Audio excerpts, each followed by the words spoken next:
Assalamualaikum warahmatullahi wabarakatuh. Saya Anes Mega Oktaviana akan menjelaskan tentang pasar keuangan internasional. Pengertian pasar keuangan internasional. Pasar keuangan internasional merupakan pertemuan antara pembeli dan penjual yang subjeknya adalah antar negara yang bersangkutan untuk memperdagangkan produk keuangan dalam berbagai cara, termasuk penggunaan bursa efek secara langsung antara penjual dan pembeli. Globalisasi pasar keuangan. Globalisasi berarti perpaduan atau integrasi dari pasar keuangan di seluruh dunia ke dalam suatu pasar keuangan internasional. Karena globalisasi pasar keuangan, calon investor dan penerbit tidak hanya melakukan transaksi dalam ruang lingkup domestik yang terbatas. Faktor-faktor yang mendorong terciptanya integrasi pasar keuangan, di antaranya yang pertama yaitu deregulasi atau liberalisasi pasar dan aktivitas peserta pasar pada pusat keuangan utama. Yang kedua, ada kemajuan teknologi yang memungkinkan pengawasan pasar dunia, pelaksanaan pemesanan, dan analisis peluang keuangan. Yang ketiga, ada peningkatan institusionalisasi pasar keuangan. Pengelompokan pasar modal dunia. Dari sudut pandang suatu negara, pasar keuangan dapat dikelompokkan sebagai berikut. Yang pertama ada pasar internal. Pasar ini disebut juga pasar nasional. Pasar internal dibedakan menjadi yang pertama pasar domestik. Pasar domestik merupakan pasar di mana perusahaan-perusahaan penerbit sekuritas berdomisili di negara tersebut. Yang kedua ada pasar asing. Pasar asing adalah pasar di mana dilakukan jual beli sekuritas dari perusahaan yang tidak berdomisili di negara tersebut. Sekuritas asing diatur oleh pihak berwenang di negara di mana sekuritas tersebut beredar. Misalnya, sekuritas yang diterbitkan di Amerika Serikat oleh perusahaan non-Amerika Serikat harus mengikuti hukum sekuritas Amerika Serikat. Perusahaan Jepang yang ingin menerbitkan saham di Jepang harus tunduk kepada peraturan yang dikeluarkan oleh Departemen Keuangan Jepang. Selanjutnya ada pasar eksternal. Pasar ini disebut juga pasar internasional, meliputi sekuritas dengan karakteristik sebagai berikut. Yang pertama yaitu pada saat diterbitkan, sekuritas ini ditawarkan secara terus-menerus kepada investor di berbagai negara. Yang kedua, sekuritas tersebut dikeluarkan di luar yurisdiksi suatu negara. Pasar eksternal umumnya disebut offshore market atau lebih populer dengan sebutan euro market. Selanjutnya ada jenis-jenis pasar keuangan internasional. Yang pertama ada pasar Eurosharency. Pasar ini memudahkan transfer dana internasional khususnya yang berjangka waktu pendek. Dalam pasar Eurosharency, bank-bank komersial memakai perantara, menerima deposito berjangka pendek dalam berbagai mata uang, kemudian memanfaatkan dana ini untuk disalurkan dalam kredit yang berjangka pendek juga. Biasanya transaksi dilakukan dalam kategori perdagangan besar dengan nilai transaksi yang besar. Deposan dan peminjam utama dalam pasar ini adalah perusahaan besar dan lembaga pemerintah. Volume transaksi Eurosharency dalam suatu area tertentu biasanya tergantung pada besar kecilnya tingkat bisnis internasional dalam area tersebut. Pasar Eurosharency secara luas termasuk bank-bank di Asia yang menerima deposito dan menyalurkan pinjaman dalam mata uang asing, terutama dolar. Pasar Eurosharency di Asia atau sering disebut dengan Asian Market terkonsentrasi khususnya di Hong Kong dan Singapura. Perbedaan antara pasar euroserensi di Asia dan Eropa hanya masalah lokasi. Perkembangan pasar euroserensi meliputi berbagai hal. Yang pertama, diawali perusahaan-perusahaan multinasional dapat memperoleh dana dari institusi keuangan luar negeri. Yang kedua, peranan perantara keuangan internasional muncul pada tahun 1960-an dan 1970-an seiring dengan gencarnya perusahaan multinasional melakukan ekspansi. Hal ini mendorong munculnya pasar euro-dolar atau dikenal dengan pasar euroserensi. Selanjutnya ada pasar eurokredit. Pasar eurokredit melayani unit ekonomi yang kekurangan dana, terutama dalam kredit jangka menengah. Syarat pinjaman jangka menengah biasanya lebih dari 1 tahun dan masa jatuh tempo umumnya 5 tahun. Perbedaan utama antara kredit di pasar eurokredit dan euroserensi adalah pada jangka waktu kreditnya. Bank-bank komersial yang berperan aktif dalam pasar euroserensi sebagai lembaga perantara juga dapat bermain di pasar eurokredit. Perusahaan dan pemerintah pada umumnya meraup dana sebanyak-banyaknya dari pasar ini. Eurobank menerima deposito jangka pendek dan terkadang memberikan pinjaman dalam jangka waktu yang lebih panjang. Akibatnya sering terjadi mismatch antara kekayaan dan kewajibannya.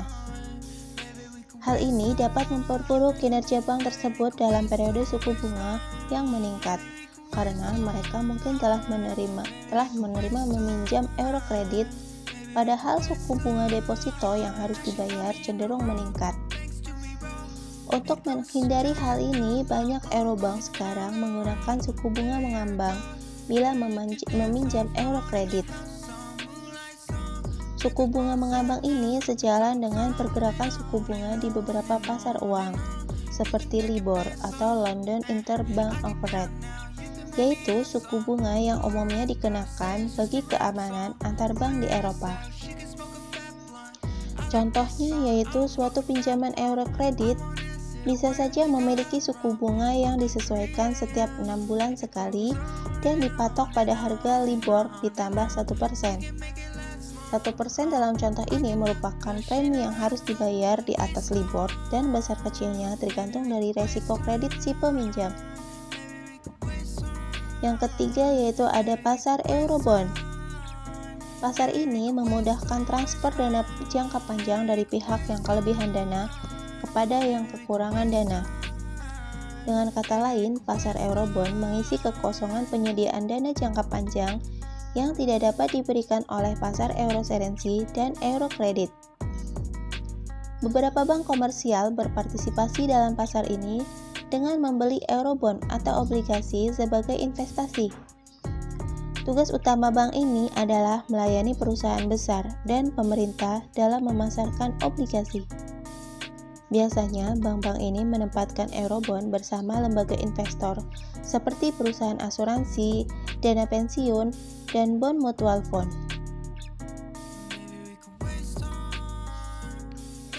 Eurobond memiliki beberapa karakteristik yang unik. Yang pertama, biasanya membayar kupon dan pembayaran kupon dilakukan secara tahunan. Yang kedua, kontrak perjanjian dari sejumlah eurobond mengandung klausul konvertibilitas yang memungkinkan obligasi tersebut dikonversikan dengan saham biasa dalam jumlah tertentu. Yang ketiga, eurobond umumnya memiliki sejumlah kecil jika ada provisi protektif yang memberi keuntungan kepada penerbitnya. Contohnya adalah call provision. Bahkan terkandung dalam eurobond berjangka waktu jatuh tempo pendek. Sejumlah eurobond yang dinamakan floating rate notes memiliki provisi suku bunga variabel yang membuat suku bunga kupon berubah sepanjang waktu sesuai dengan pergerakan suku bunga pasar. Berbagai valuta digunakan untuk mendenominasi eurobond. Yang paling dominan adalah dolar Amerika Serikat yang mendenominasi 70 hingga 70% eurobond. Bahkan di tahun sebelum-sebelumnya, dolar Amerika Serikat lebih dominan lagi. Eurobond memiliki pasar sekunder. Market maker dari Eurobond dalam pasar sekunder umumnya adalah para underwriter yang menjual Eurobond dalam pasar primer. Selanjutnya ada pasar dolar ASEAN. Sama halnya seperti pasar euro currency, pasar ASEAN dolar tumbuh untuk mengakomodasi kebutuhan dari perusahaan-perusahaan yang menggunakan dolar Amerika Serikat dan sejumlah falas lain sebagai medium pertukaran bagi perdagangan internasional. Perusahaan-perusahaan ini tidak dapat mengandalkan bank-bank yang ada di Eropa karena jaraknya yang jauh dan zona waktu yang berbeda. Selain itu, pemerintah Singapura telah menghapus withholding tax sebesar 40% atas bunga yang dibayar kepada orang asing pada tahun 1968. Fungsi utama dari bank-bank dalam pasar ASEAN dolar adalah mengalirkan dana dari para deposan kepada peminjam. Fungsi lainnya yaitu pemberian pinjaman kepada bank-bank lain yang membutuhkan. Contohnya pinjaman antar bank. Bank-bank yang memiliki pelamar-pelamar kredit yang berkualitas lebih dari jumlah yang dapat mereka penuhi sendiri menggunakan pasar antar bank untuk mendapatkan dana tambahan. Bank-bank yang ada dalam pasar ASEAN dolar umumnya memberikan pinjaman atau mendapatkan pinjaman dari bank-bank yang ada dalam pasar euro currency.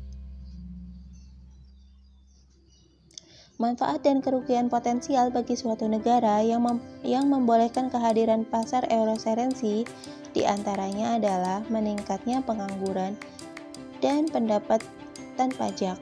Namun, bank-bank yang beroperasi dalam pasar ini cenderung menarik konsumen dari pasar perbankan lokal, sehingga merugikan bank-bank lokal. Yang kelima ada pasar modal internasional. Pasar modal internasional melayani transfer dana jangka panjang dalam wujud investasi equity.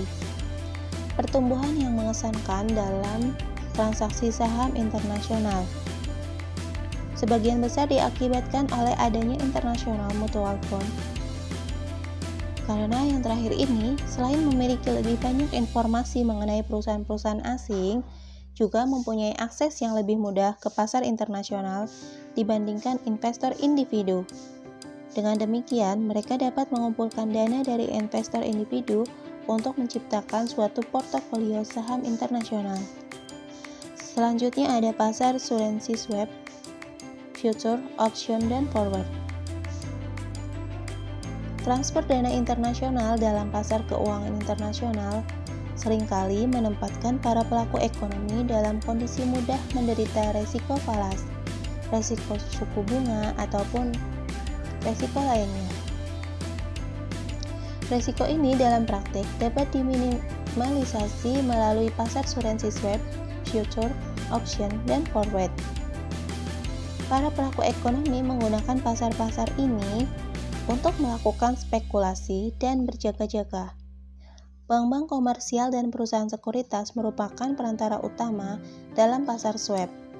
Perusahaan sekuritas menangani transaksi future dan option. Selanjutnya ada peranan pasar modal dalam bisnis internasional.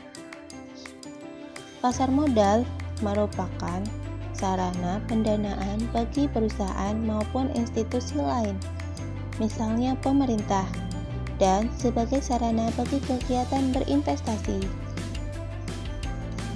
Dengan demikian, ia memfasilitasi berbagai sarana dan prasarana kegiatan jual beli dan kegiatan terkait lainnya.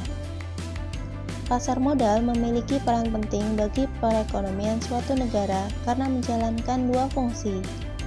Fungsi yang pertama yaitu fungsi ekonomi. Fungsi ekonomi ada beberapa diantaranya yaitu yang pertama menyediakan fasilitas atau wahana yang mempertemukan dua kepentingan, yaitu pihak yang memiliki kelebihan dana atau yang disebut dengan investor dan pihak yang memerlukan dana atau issuer. Yang kedua yaitu memfasilitasi secara langsung bagi para pemilik modal guna berpartisipasi dalam meraih keuntungan berinvestasi. Yang ketiga yaitu memfasilitasi para pengusaha atau perusahaan publik dalam mendapatkan tambahan modal untuk menstabilkan tingkat likuiditas perusahaannya melalui penjualan efek saham, melalui prosedur IPO atau efek utang yang disebut dengan obligasi. Yang keempat yaitu memfasilitasi upaya berbagai perusahaan guna kemampuan keuangan perusahaan dalam rangka ekspansi usaha. Fungsi selanjutnya yaitu ada fungsi keuangan. Sarana bagi pemilik untuk memperoleh imbalan dengan cara berinvestasi pada instrumen keuangan seperti saham, obligasi, reksadana, dan lain-lain. Dengan demikian, perusahaan atau masyarakat dapat menempatkan dana yang dimiliki sesuai dengan karakteristik keuntungan dan risiko masing-masing instrumen. Pasar modal mempunyai peran penting dalam kegiatan ekonomi secara makro. Pasar modal dapat berperan sebagai alat untuk mengalokasikan sumber daya ekonomi secara optimal.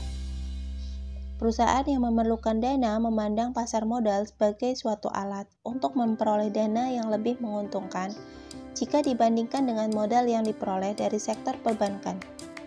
Modal yang diperoleh dari pasar modal selain mudah cara memperolehnya, biaya untuk memperoleh tersebut juga relatif lebih murah. Sementara itu, peranan pasar modal pada suatu negara meliputi yang disebut oleh Sunaria 2003 ayat 7. Yang pertama yaitu sebagai fasilitas dalam melakukan interaksi antara pembeli dan penjual untuk menentukan harga atau surat berharga yang diperjualbelikan. Yang kedua yaitu pasar modal memberikan kesempatan kepada investor untuk memperoleh hasil atau return yang diharapkan. Keadaan tersebut akan mendorong perusahaan atau emiten untuk memenuhi keinginan para investor. Pasar modal menciptakan peluang bagi perusahaan untuk memuaskan keinginan para pemegang saham melalui kebijakan dividen dan stabilitas harga sekuritas yang relatif normal. Pasar modal memberi kesempatan kepada investor untuk menjual kembali saham yang dimilikinya atau surat berharga lainnya dengan beroperasinya pasar modal. Para investor dapat melikuidasi surat berharga yang dimilikinya tersebut setiap saat. Selanjutnya yang keempat, peranan pasar modal pada suatu negara yaitu pasar modal menciptakan kesempatan kepada masyarakat untuk berpartisipasi dalam perkembangan suatu perekonomian. Masyarakat umum mempunyai kesempatan untuk mempertimbangkan alternatif cara penggunaan uang mereka. Peranan pasar modal pada suatu negara yang kelima yaitu pasar modal mengurangi biaya informasi dan transaksi surat berharga. Bagi para investor, keputusan investasi harus didasarkan pada tersedianya informasi yang akurat dan dapat dipercaya. Pasar modal dapat menyediakan kebutuhan terhadap informasi bagi para investor secara lengkap, yang apabila hal tersebut dicari sendiri, maka akan memerlukan biaya yang sangat mahal. Selanjutnya ada tujuan dibentuknya pasar modal nasional. Pada tahun 1977, pemerintah mengaktifkan kembali beroperasinya pasar modal dengan tujuan lebih memacu pertumbuhan ekonomi nasional. Pengaktifan kembali tersebut dilandaskan oleh adanya kebutuhan dana pembangunan yang semakin meningkat. Melalui pasar modal, dunia usaha akan dapat memperoleh sebagian atau seluruh pembiayaan jangka panjang yang diperlukan. Selain itu, pengaktifan ini juga dimaksudkan untuk meratakan hasil-hasil pembangunan melalui kepemilikan saham-saham perusahaan serta penyediaan lapangan kerja dan pemerataan kesempatan usaha. Selanjutnya, faktor pendorong perluasan pasar modal. Ada berbagai macam faktor yang secara signifikan dapat berpengaruh pada perkembangan pasar modal. Di antaranya yaitu yang pertama, kemampuan investor untuk berinvestasi atau terkait dengan ketersediaan dana dalam masyarakat. Yang kedua yaitu kemauan investor untuk berinvestasi atau berhubungan dengan keberanian mengambil resiko. Yang ketiga yaitu prospek dalam dunia usaha yang mendorong berbagai perusahaan untuk go public. Yang keempat yaitu berbagai kebijakan pemerintah yang ditetapkan. Dalam suatu transaksi pasti diperlukan beberapa komponen agar dapat terlaksananya suatu transaksi secara sah dan legal. Demikian pula yang terjadi pada pasar modal. Untuk proses terjadinya suatu transaksi memerlukan beberapa komponen. Komponen tersebut diantaranya yaitu yang pertama emiten atau perusahaan yang menjual kepemilikannya, yaitu saham, kepada masyarakat atau ke publik. Yang kedua yaitu investor. Investor adalah pemilik dana atau pemodal, dapat berupa badan usaha atau perorangan yang membeli kepemilikan suatu perusahaan ke publik. Yang ketiga yaitu lembaga penunjang. Lembaga ini lembaga yang berfungsi sebagai penunjang atau pendukung bekerjanya pasar modal.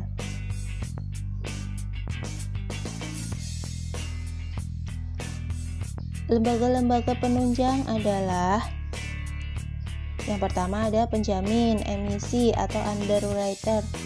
Berfungsi sebagai penjamin dalam penjualan efek yang diterbitkan oleh perusahaan ke publik.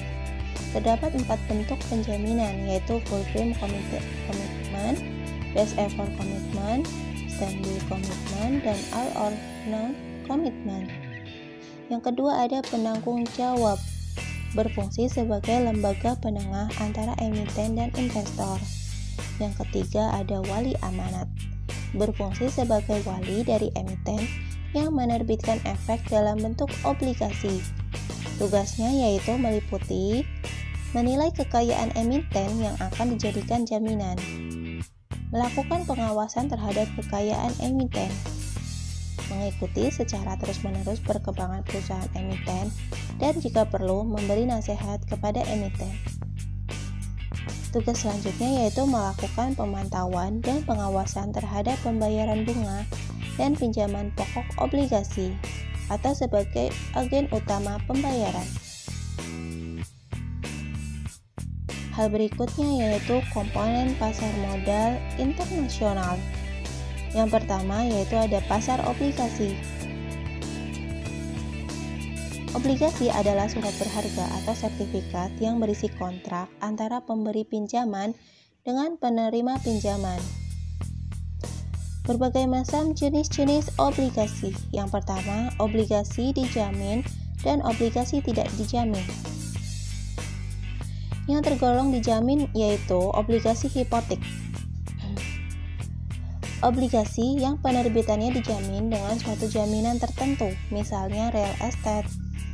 Yang termasuk obligasi dijamin ini adalah obligasi trust, yang penerbitannya dijamin oleh saham atau obligasi perusahaan lain. Sedangkan obligasi tidak dijamin adalah obligasi yang penerbitannya tidak dijamin dengan suatu jaminan.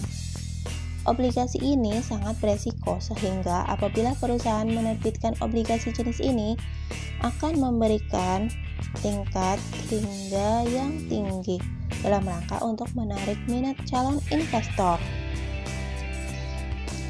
Yang kedua ada obligasi berjangka. Obligasi serial dan obligasi dapat ditebus. Obligasi berjangka adalah obligasi yang memiliki jatuh tempo dalam satu tanggal. Obligasi serial adalah obligasi yang memiliki jatuh tempo secara serial atau berangsur. Obligasi dapat ditebus adalah obligasi yang memberikan hak kepada penerbitnya untuk menebus dan menarik obligasi tersebut sebelum jatuh temponya. Yang ketiga yaitu ada obligasi konvertibel. Obligasi ini yaitu suatu obligasi yang dapat dikonversi dengan surat berharga lain pada suatu waktu setelah penerbitannya. Biasanya obligasi jenis ini akan bisa dikonversikan ke dalam saham. Yang keempat yaitu obligasi terdaftar dan atas unjuk. Obligasi terdaftar adalah obligasi yang diterbitkan atas nama pemilik. Obligasi unjuk adalah obligasi yang tidak tercantum nama pemiliknya dan dapat ditransfer dari satu pemilik lain, cukup melalui penyerahan saja. Yang kelima, waran. Waran adalah hak untuk membeli saham, biasa pada waktu dan harga yang sudah ditentukan. Yang keenam, ada right issue. Right issue merupakan hak bagi pemodal membeli saham baru yang dikeluarkan emiten.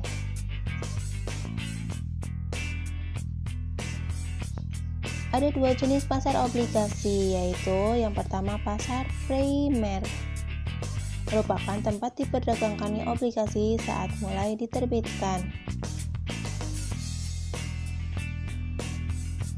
Salah satu persyaratan ketentuan pasar modal, obligasi harus dicatatkan di bursa efek untuk dapat ditawarkan kepada masyarakat. Dalam hal ini, lazimnya adalah di Bursa Efek Surabaya atau BES, sekarang menjadi Bursa Efek Indonesia atau BEI. Yang kedua yaitu pasar sekunder, merupakan tempat diperdagangkan obligasi setelah diterbitkan dan tercatat di BES atau sekarang BEI. Perdagangan obligasi akan dilakukan di pasar sekunder. Pada saat ini, perdagangan akan dilakukan secara over the counter atau OTC. Artinya, tidak ada tempat perdagangan secara fisik. Pemegang obligasi serta pihak yang ingin membelinya akan berinteraksi dengan bantuan perangkat elektronik, seperti email, online trading, atau telepon. Selanjutnya, yang kedua ada pasar saham. Secara sederhana, saham dapat didefinisikan sebagai tanda penyertaan atau pemilikan seseorang atau badan dalam suatu perusahaan. Saham preferen adalah gabungan antara obligasi dan saham biasa. Artinya, di samping memiliki karakteristik seperti obligasi, juga memiliki karakteristik seperti saham biasa. Pasar saham adalah pasar untuk perdagangan saham perusahaan yang dipegang umum dan instrumen finansial yang berhubungan, atau termasuk opsi saham, perdagangan, dan perakiraan indeks saham. Ada beberapa pasar saham di ekonomi maju. Dengan pasar terbesar berada di Amerika Serikat, Cina, Jepang, dan Eropa. Pergerakan harga di pasar atau bagian dari pasar ditangkap dalam indeks harga yang disebut indeks pasar saham. Di antaranya yaitu indeks Standard & Poor's, indeks waktu finansial. Indeks seperti di atas biasanya diukur dari kapitalisasi pasar. Selanjutnya yaitu ada valuta asing. Pasar valuta asing atau disingkat falas merupakan suatu jenis perdagangan atau transaksi yang memperdagangkan mata uang suatu negara terhadap mata uang negara lainnya, atau pasangan mata uang yang melibatkan pasar-pasar uang utama di dunia selama 24 jam secara berkesinambungan. Dalam pasar valuta asing terdapat dua nilai tukar, yaitu yang pertama, nilai tukar langsung, yaitu harga mata uang asing dilihat dari mata uang negara tersebut. Yang kedua yaitu ada nilai tukar tidak langsung, yaitu harga mata uang negara tersebut dilihat dari mata uang asing. Sekian penjelasan dari saya, semoga bermanfaat. Terima kasih. Assalamualaikum warahmatullahi wabarakatuh.